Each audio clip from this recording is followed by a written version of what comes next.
欢迎收看《新闻大白话》，我是主持人翟轩。马上欢迎一下这个阶段加入我们讨论来宾，退役中将帅化明。主持人好，各位观众大家好。国际事务专家赖岳谦。主持人好，各位朋友大家好。淡大战略所教授李大洲。主持人好，大家平安。好，我们马上关注一下现在目前俄乌的最新局势啊，红军城到底现在守不守得住呢？对于乌克兰来说这边至关重要，因为是所有包含这个交通的一个汇集点也算是一个非常重要的一个关口啊。如果它一旦失守的话，可能整个大乌东地区都会沦陷嘛。那我们首先来看一下，现在目前对于俄罗斯来说，它是两路战略一方面，它对于基辅，就是在地图上方这个基辅大规模的空袭，总计35枚的飞弹，还有23架的无人机，展开了一波反击式的空袭那路透社就有提到了，他现在目前乌军有稍微拦截一些，这将近2个小时的空袭，35枚当中击落了22枚，然后23架无人机当中击中了20架但是呢，他两路战略一边在攻击基辅，另外一边就是红军城了。那当然我们看到这个俄罗斯顿内茨克他们现在从乌东这边来的军队持续在挺进当中，那乌克兰是紧急增援了2000名的这个官兵在红军城这边守着，所以这感觉是一个前线上面目前在交锋的一个危机点那顿涅茨克的南部现在目前俄罗斯已经取得了康斯坦丁尼夫卡，然后控制了卡利夫卡地区距离红军城现在这里只剩下5公里的左右的一个距离。那俄罗斯的国防部说，他们在库尔斯克的边境消灭了350名的乌军武装分子并且摧毁了14架装甲车，防空系统一天击落了乌军3枚的铁锤炸弹，还有26枚的吸血鬼火箭弹所以算是有所斩获。但是呢，这个对于普京来说的话，他说现在每天乌东呢推进的速度大概是数平方公里持续在推进，而且比过去任何时候都快。我看到一些外电报道在讲说，现在目前他们交接处的这个地方，这个战情非常的惨烈啊，他们是用这样的一个形容词，就是双方因为这个俄军你看到他这边特别突出来，他是强势在挺进这个红军城，但是乌克兰这2000人增援的2000人能不能够守得住，可能这1-2天就会有一个关键性的结果。那再来我们看看北约是不是也要参战了呢？目前我们看这个来自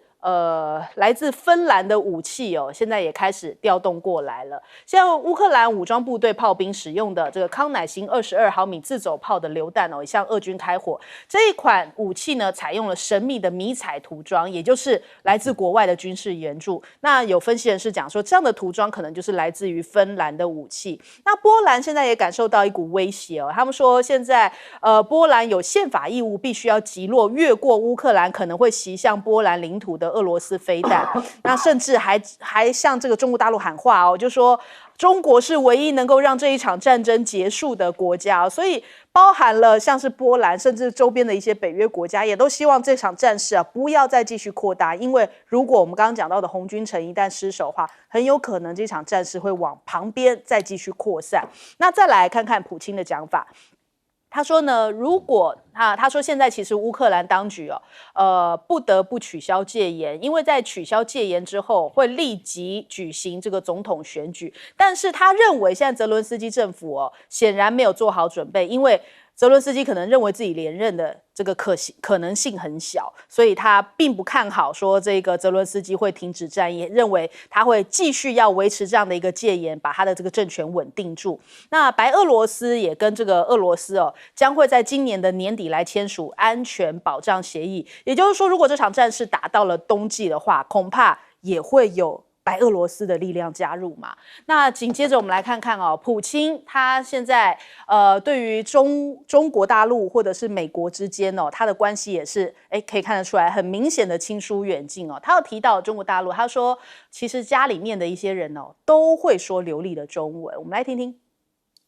Сейчас у нас растет интерес к китайскому языку. Почему? Да потому что контактов много. Бизнес развивается. И в Китае, кстати говоря, тоже растет интерес к русскому языку. А у нас к китайскому. Члены моей семьи говорят тоже маленькие на китайском языке. Говорят свободно.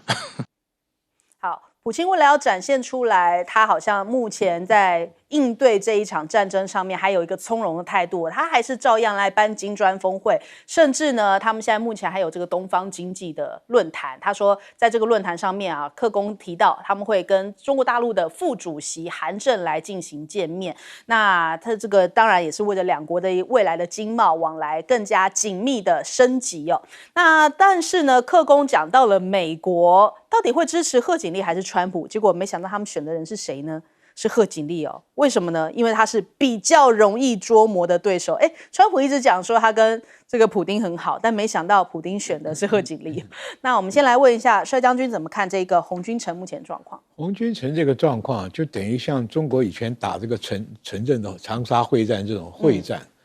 那这个地方在军事战略上守守必守，攻守必攻。为什么这样讲呢？它是一个战略要域。因为这个地方一旦打破以后，5条道路跟1条铁路就是最好的补给线。而且这个城镇完了以后就一马平川，无险可守。那这个时候，俄罗斯的这个战略目标就会调整了。调整什么？我跟你讲，任何军事行动是先根据战略目标来的。我要达到什么目标，我才会采取什么行动。所以我们看战略目标，它是会转移的。刚开始俄乌战争的时候，它只是在乌东的一小部分，顿内茨克这边的援助俄国人不受欺负的那个叫做特别行动。他现在把它定成战争，战争就有战略目标。我就记得很早以前，2年半以前，俄乌战争一开始，我说根据军事上战略的定义，要建立缓冲区的话，就是大乌东，就是沃瓦涅伯河。那个时候，可是他的战略那个时候并没有取这个目标。但是打到红军村的时候，那俄罗斯的战略目标就可以以大乌东作为最佳的战略缓冲区。这就是军事家来讲说，我真正要防止北约的入侵，或者西方势力对俄罗斯的威胁，大乌东是最好的屏障。因为俄罗斯占领这整片的大乌东地形呢，它可以有2种方法，一种是变成俄罗斯的土地。第二种方法就是说，让这些地方民族自决，公投变成独立国，这样的你北约就没办法再进来。那么俄罗斯常年对这个当年的苏联的附庸国，像波兰了、芬兰了、这个波罗的3小河，对俄罗斯都有很深层的威胁感，所以芬兰才会提供武器，比任何国家来的积极。我记得波兰还吸收了200-300万的这个乌克兰的难民，这是很沉重的负担。如果没有深刻的这个唇亡齿寒的感觉，不会做这个事。对，所以媒体上一再讲北约参加，我觉得还不至于，因为俄罗斯也一再警告，你北约要参加的话，他就不得不用战术性核武。所以到现在为止，伦特斯基当然也利用这一次的突川的攻击，那向欧盟国家展示，你们只要给我好的武器，我就可以打到俄罗斯的本土。这个突破的目标呢，只是为了争取要更多的先进武器，而并不是像我们想象中间，他能够对俄罗斯本土采取什么样的战略目标。我一再给他定义，它是政治上的战略目标，而不是军事上的。因为他打进去以后，不到1000平方公里、30公里的纵深，马上把前面的桥都炸断，代表他没有在积极往里面走的决心嘛，他也没这个能力嘛。所以我给他定义成一个政治性的号召。美国，所以现在欧盟国家也就是说，这个烂账拖下去，对不对？介入也不是，不介入也不是，只有逐步放宽，是吧？你可以对境外的地区实施轰炸。那乌克兰也配合这个东西发展出很多新式的无人机，无人机的这个像火箭炮也不像火箭炮，导弹不像导弹的这个武器呢，可以长程的去打到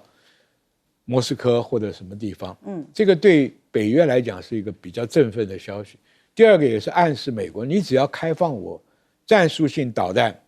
海马斯的这个使用限制的话，我可以获得更多的战果。那这个东西对美国来讲，它会有一个比较负担，因为你变成正式的大战的时候，美国可能没办法支应。但是对东欧这各小国来讲，能够打到俄罗斯本土纵深目标的，都是很高兴的事情。所以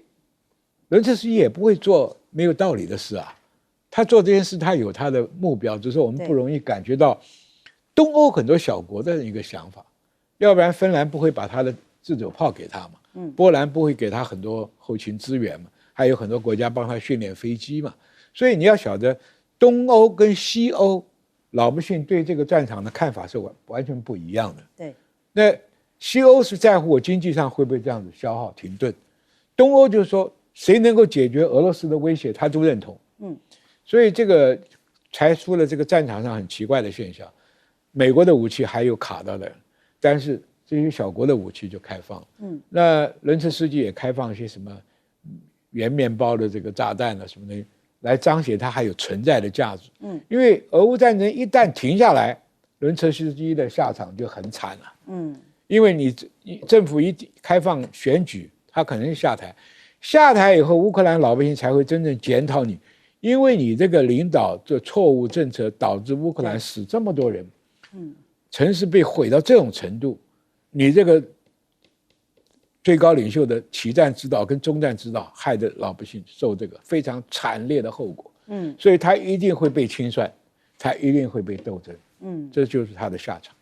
所以他不希望战争很快停。对，我们来补充讲一下刚刚这个帅将军提到的。过去我们讲这个顿内茨克跟卢甘斯克是这个顿巴斯地区，也就是乌东地区。那红军城在这个地方，因为刚刚那个图示太小了，红军城就是在地图上整个乌克兰的这个位置。那也就是说呢，一旦红军城这一个重要的这个关口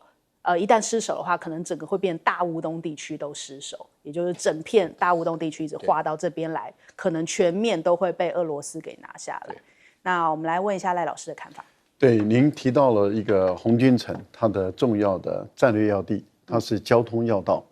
我们一般称为五条道路一个铁路，所以是5路1铁。那它的交通可以一直到北边的库斯克。对，我们这边看到的都是铁路，都是铁路，都是非常都交通要道。对对对。那您看到的就是说，为什么那个地方很重要，就是因为它在交通上面的一个枢纽点，所以对乌军来说，他在供应他前线军队的补给都是从这边来的，所以它也是一个很大的补给站。那这些物资都往这个地方集中，再透过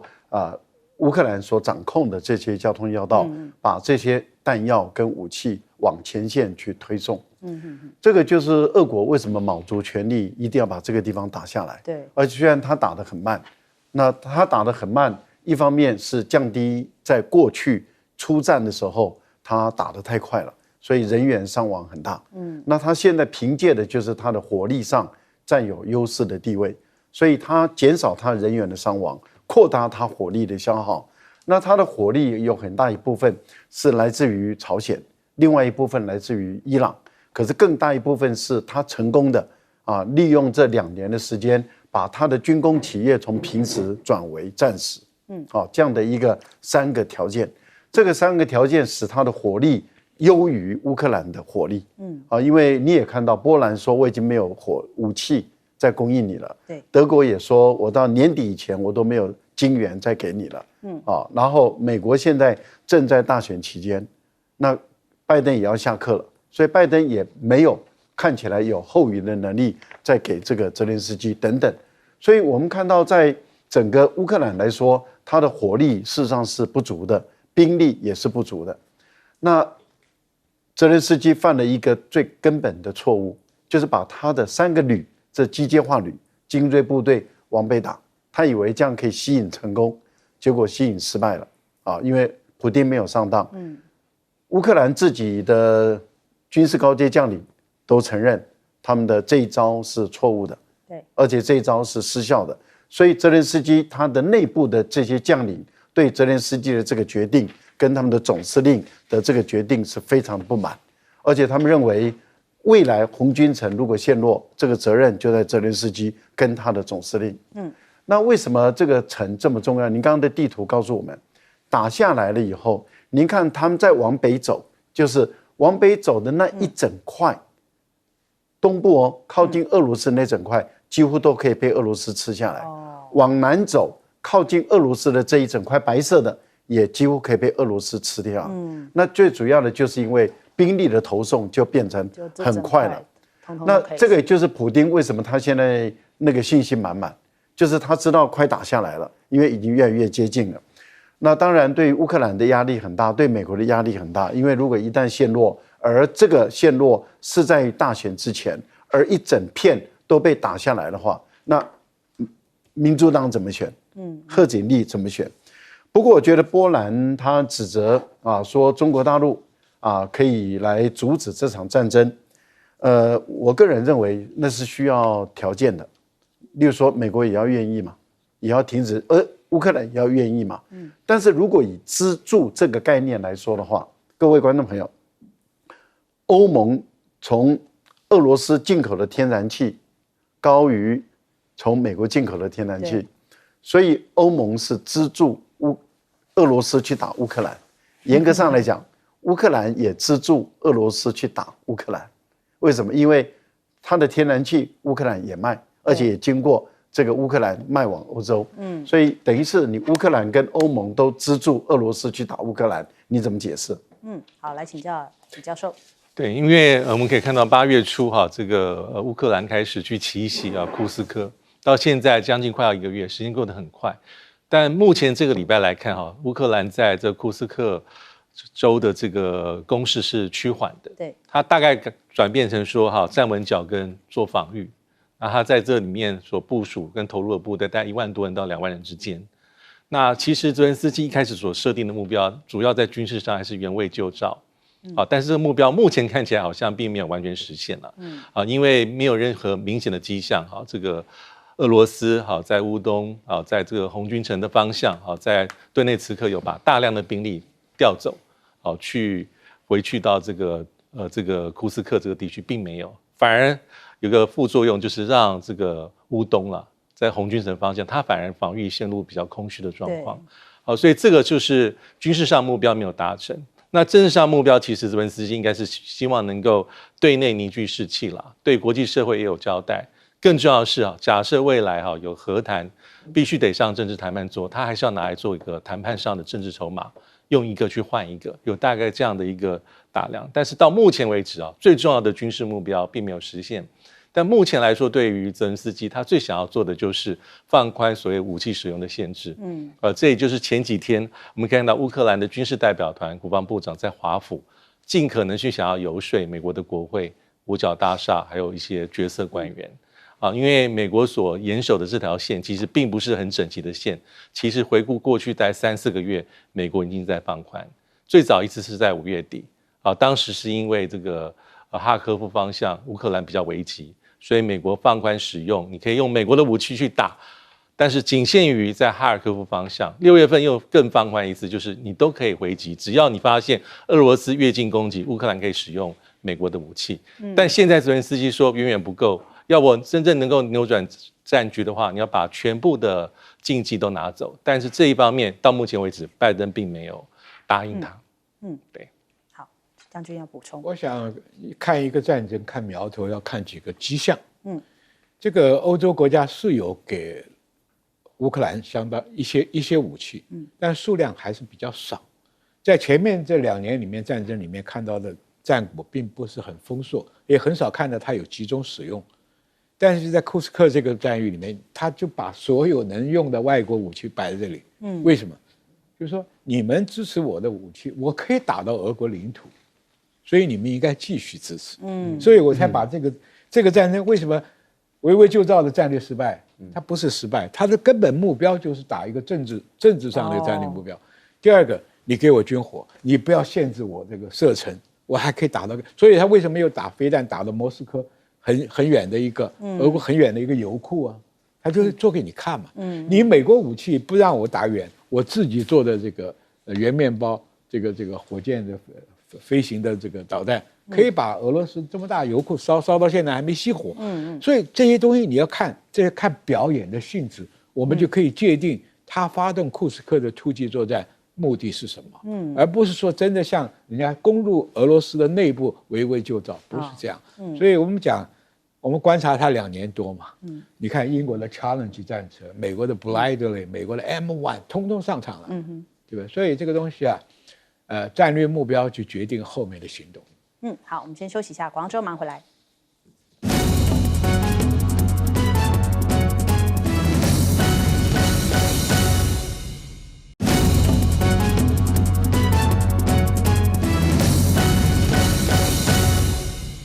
好，今天9月3号，79年前的这一天呢，其实对日抗战的胜利哦，日本等于说在这个7.7事变，在9.18事变之后呢，换来现在抗日胜利的这一天，值得纪念。那我们看到今天包含了央视啊、新华社、各大中国大陆的官媒都在讨论这件事情哦。那微博的热搜也登上了第3名。那对于中国大陆来说，这一天至关重要，这一天也是他选择回应日本一些动作的日子哦。前一阵子呢，在7月份的时候，日本的护卫舰不是还跑到了中国大陆的领海嘛，也没有事先通知，让中国大陆也记住了这件事情。8月26号立刻回应了他，就是军机就是进入到日本的领空，你来我往，你来我家我就去你家嘛。那再来9月3号这一天，我们刚讲到这是79年前的这一天，换来了抗日战争的胜利哦。那79年后的这一天，大陆反制日本的管控半导体哦。彭博资讯讲说，中方已经向日本提出了警告，如果东京方面进一步限制大陆这个陆企出口晶片制造设备以及提供相关的服务的话，会给予相对应的经济报复哦。那所以电动车同样也是，因为现在目前关键的原料掌握在中方的手中，所以丰田很担心会不会接下来也变成北京这个报复的对象。反正呢，就是现在说得到也做得到。如果日本敢来跟着美国一起使绊子的话，中国大陆就会有相应的回应动作。那韩国跟着美国好像也换来了自己自损了好几千呢。那我们看到了，现在韩国向美国要更多的胡萝卜，因为你要我去限制这个先进晶片输往中国大陆的话，你应该要给予更多的弹性跟奖励啊。那你看韩国8月出口是连11红，但是偏偏他们看中的半导体产业出口呢，成长是降到了5个月的最低，甚至影响汽车出口也都是连续3个月的下滑哦。那现在连韩国的媒体讲说，三星都不像以前的三星了，因为三星要吸引新客户面临到非常大的困难呢。还有呢，他们这些大型的科技公司对于三星的订单并没有增加，所以他们讲说，三星你是不是应该要找别的出路啊？是不是要往 AI 领域那边去啊，多多发展呢，才能够找出路？不然每次跟着美国走，好像总是换不到什么好东西。再来9月10号又是另外一个这个至关重要点，除了是美国总统大选的辩论之外，也是一个中美的角力战场哦。因为 iPhone 16要在这一天发表，华为也立刻公布说，我们9月10号我们也有事情啊，我们也有新机哦，3折叠新机要强碰 iPhone 16。那当然这还不是 Mate 70，不过这样子一个强碰的意味就代表说，现在你 iPhone 发表的时间点，我不会绕开来了，我是要跟你正面对决这样的一个意思散发出来。就像是这个郑清文这一则新闻，也是在这个微博的热搜榜上，他被这个种族歧视呛了。他在这个美国女网的这个单打决赛中呢，被观众不断的喊种族歧视的字语，说什么黄香蕉啊，结果郑清文霸气的回呛，就是我要击败你，然后最终击败了对手，杀入了8强。这个霸气回应种族歧视还有这个郑清文的口型都在这个微博跟头条上面霸榜。所以可以看出来，现在中国大陆对于美国也好，或者是美国的小老弟们也好，你们敢来惹我绝对不会轻饶我们先来问一下帅将军怎么看？这个美国的种族歧视是很严重，很多年来就把华人称之为 banana 甚至于我们在美国土生土长的，在美国生下来的孩子，他们也叫他 banana， 就是外皮是黄的所以这个再回过头来讲，今天93军人节，日本侵华造成中国人的伤损，那是很难磨灭的，那是几千万人的死伤跟这个经济被摧残到垮。对，当年93就是中华民国国军接受日本投降的一个纪念日。那最近为什么中国大陆又吵起来了？毕竟它承袭的是中国人的这个苦难嘛。第二个，他们曾经也跟日本有过友好啊。那是因为日本现在被美国烧的变成亚洲的北约，参加围堵这个中国的这个军事行动，配合美军的行动，不断的在东北亚做出什么军演啊这些东西，凡是能够抗中的东西他都参加，越南的投资啦，和这个马来西亚的投资了，他都要跟中国竞争。换句话说，新仇旧恨，所以中国对日本的这个反应的态度就不会再保持很客气了，温良恭俭让了，你过来我就过去，我还派了舰队到你日本各个海峡里面去去兜，啊，也在你面前示威，所以这个东西啊，日本呢，今天是被美国挟持的，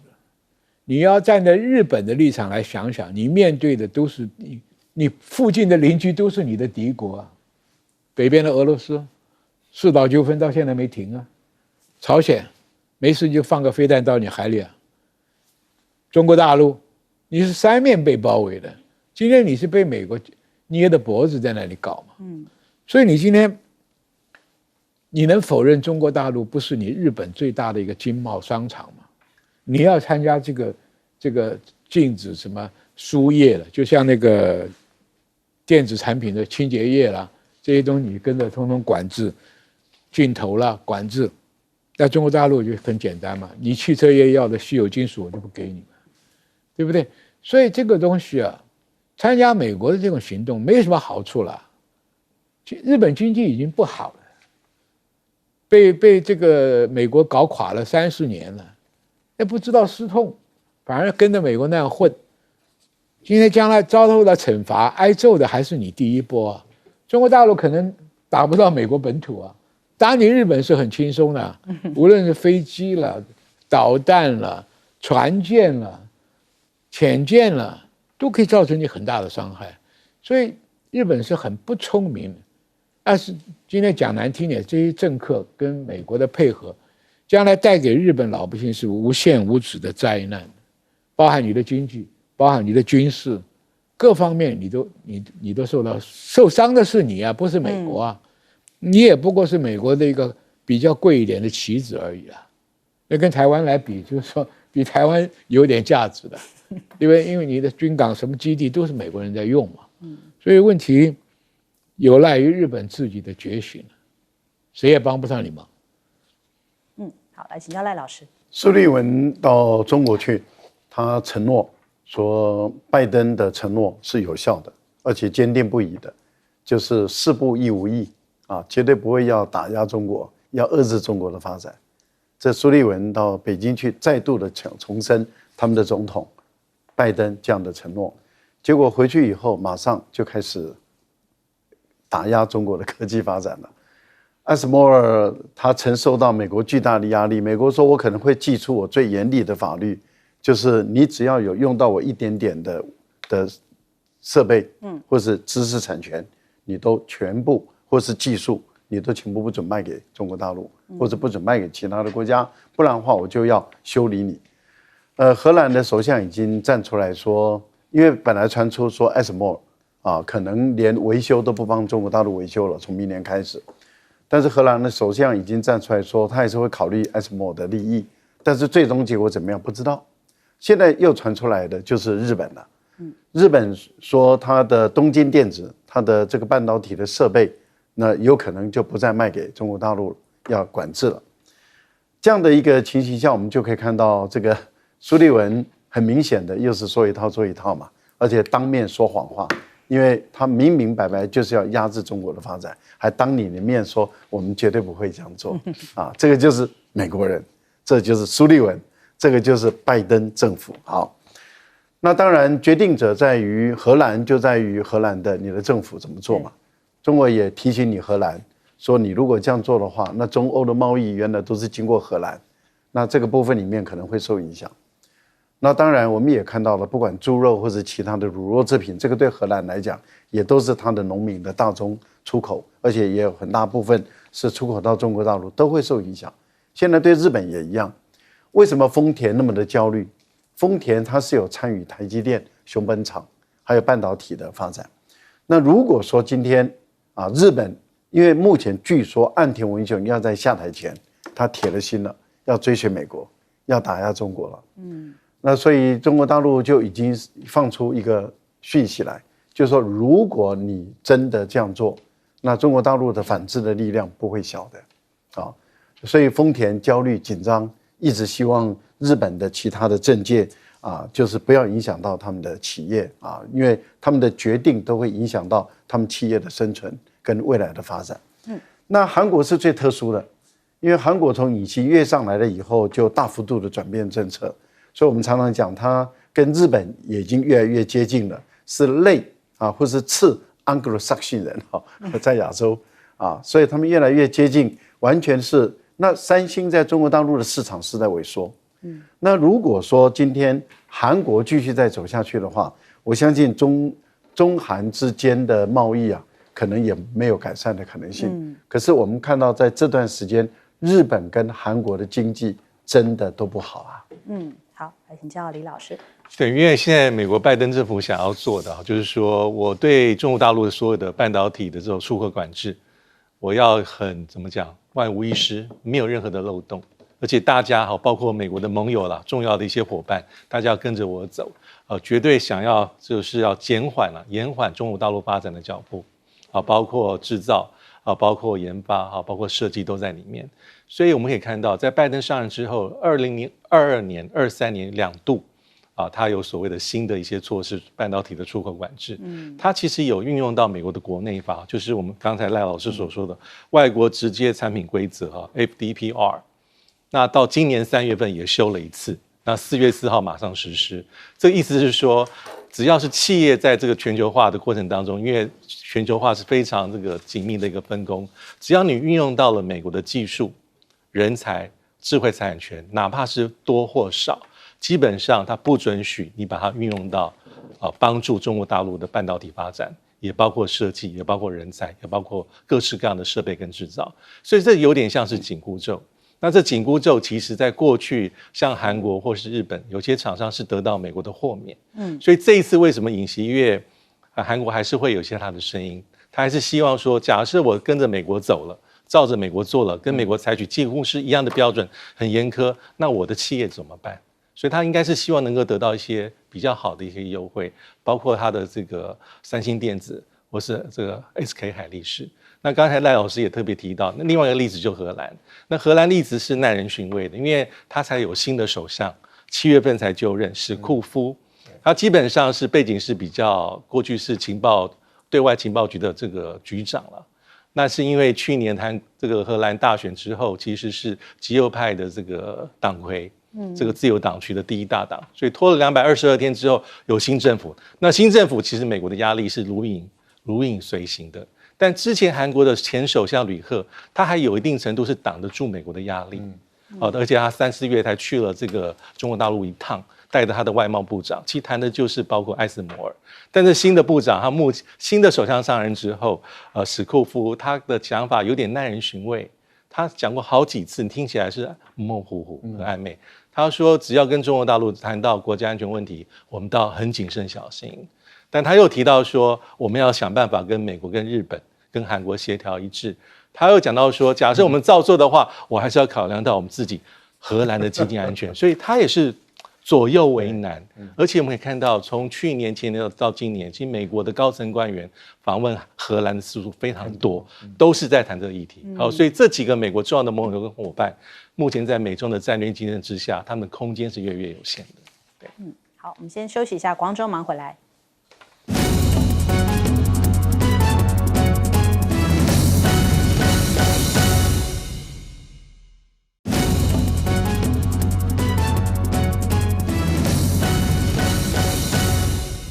以色列本身内部陷入了非常严重的混乱。我们说到这个人民上了街头，现在数字不断上修，已经到了50万人上街了。昨天我们的报道上面是说10万人但现在看起来这场罢工还没有休止啊，恐怕会对于以色列经济造成进一步的伤害。现在最新出来第2季的 GDP 数字是只有 1.2%， 远低于市场预期的 4.4%。再这样继续打下去恐怕真的会拖垮以色列的经经济哦，因为现在好几面作战。那我们看到抗议者甚至用上了对付巴勒斯坦人的臭鼬水来对付他们的警方哦，所以表达出来他们的非常的不满的一个情绪。这个东西呢叫做臭鼬水的这样的一个等于说抗议使用的这一个喷洒的水哦。那这个以色列的警方他们也对示威者喷洒哦。那所以我们看到了，他们说这其实就是有污水哦，还有像是难闻的排泄物一般。那这的确他们用这种方式想要把这个局面给镇住，为什么呢？因为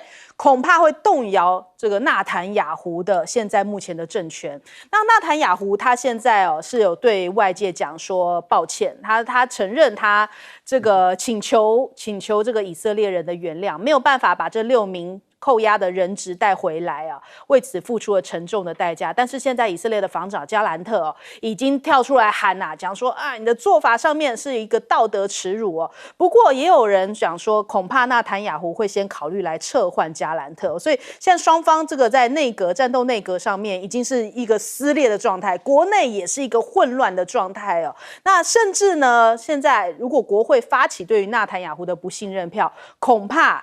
接下来他们也可以把纳坦雅胡给拉下来。那这个丧钟已经开始为纳坦雅胡敲响了，他能够继续在以色列担任这样子一个领导的位置吗？那美国甚至已经要开始来断以求生了吗？那这个哈马斯现在有一个新的讲法，他们一个新的命令，就说一旦以军一接近，就会继续处决人质。他们发现这个处决人质的动作的确有引发了这个以色列内部的一个骚乱，所以他们现在更进一步的颁布了这个命令。现在拜登也抨击纳坦雅胡对于这个谈判停火感觉不够努力呀。那这个甚至还下了一个最后通牒，就说他们要斡旋这个以巴赶快停战，就说以色列如果你不接受就拉倒。所以感觉起来美国好像也已经不想要为这个以色列继续就是沉没成本一直在增加的话，那我干脆就断尾好了，你以色列你就自己自负后果了。那再来美国大选看起来现在也是一片混乱哦，矽谷非常罕见的出现了内战的情况，因为现在美国的政治是更加的撕裂跟两极化，传统上面好像立场比较偏左的科技业，现在因为有这个特斯拉的马斯克跳出来，他说表态是支持川普这样的推波助澜之下，看到了很多科技大佬已经开始在这种舆论场上互相这个抨击跟内战哦。你看到像是 LinkedIn 跟这个LinkedIn 我来看一下，上面竟然没有写 LinkedIn 跟 PayPal 的创办人已经为此翻脸了。所以感觉上面虽然是科技业的大佬们已经互相不礼让了，已经为此已经展开了连这种金字塔顶端科技业都已经在出现撕裂的情形。那另外美国香肠的销售也暗示了经济衰退，因为大家可能是本来要买一些牛肉或鸡现在改用这个香肠来取代，没想到香肠指数上涨的幅度比起消费者价格还增加许多现在是上涨33%，比起一般消费者物价的20%还增加了大概13%左右。另外还有45%的经济衰退指标已经被触发了，有一些这个美国的这种科技经济上面的专家，他们说有20项指标，现在大概至少有将近一半都已经被触发，代表美国的经济已经步入衰退。就连高盛集团已经出现了全球裁员的消息要预估裁1300人到1800人，所以美国自己本身恐怕自身难保。我们先来请教一下赖老师，停火谈判的内容之一这个内塔尼亚胡提出来的是没有办法被接受的，因为他提到了2个条件。第一个条件就是未来的加沙以色列的军队驻扎在里面，所以等于是这是还是以色列的领土了，那不是巴勒斯坦的领土了。这个以色列是这个巴勒斯坦是没办法接受的，加沙地区他们也没办法接受。另外一个条件就是加沙通往埃及的加沙这一方，就是费城走廊这一方，以色列要派兵看守。那这样的话，等于是由以色列来管控加沙地区的对外的联络，也就是跟埃及之间的联络。那这一点，巴勒斯坦跟哈马斯或者是加沙，他们也都没办法接受，所以整个就触礁了，久拖不决。久拖不决的这样的一个发展下去，大家一看到这个是内塔尼亚胡的旨意蛮干，他的国防部长是拜登属意的人选，本来有一次想要发动内部的政变，把这个内塔尼亚胡推翻，让他取而代之，没有成功。没有成功，现在看起来他们两个已经到水火不容了，已经爆开激烈的冲突。对于拜登来讲，还是希望他的国防部长取代内塔尼亚胡。可是拜登现在也要下课了，还有多少影响力？一般看起来也不行了。你刚刚讲的人质的问题，有一位美国人，他的父母就是去出席贺锦丽他的这个大会，结果他的孩子被杀了。那这个事情会有后遗症。为什么？因为贺锦丽他是坚定的支持以色列，他说他坚定支持以色列自我防卫，可是现在已经不是以色列自我防卫了，现在是以色列一直不断的再去杀害加沙地区的无辜的平民百姓。虽然他也有杀到一些哈马斯，但是平民百姓死伤的人数更多，而且你也很难区别哈马斯跟平民百姓，更何况你的无差别的攻击已经引起了大家的反弹。那在美国，也就是反对这个以色列继续这样杀人的这些，不管是本身是穆斯林也好，或者是巴勒斯坦的巴勒斯坦裔的美国人也好，或者是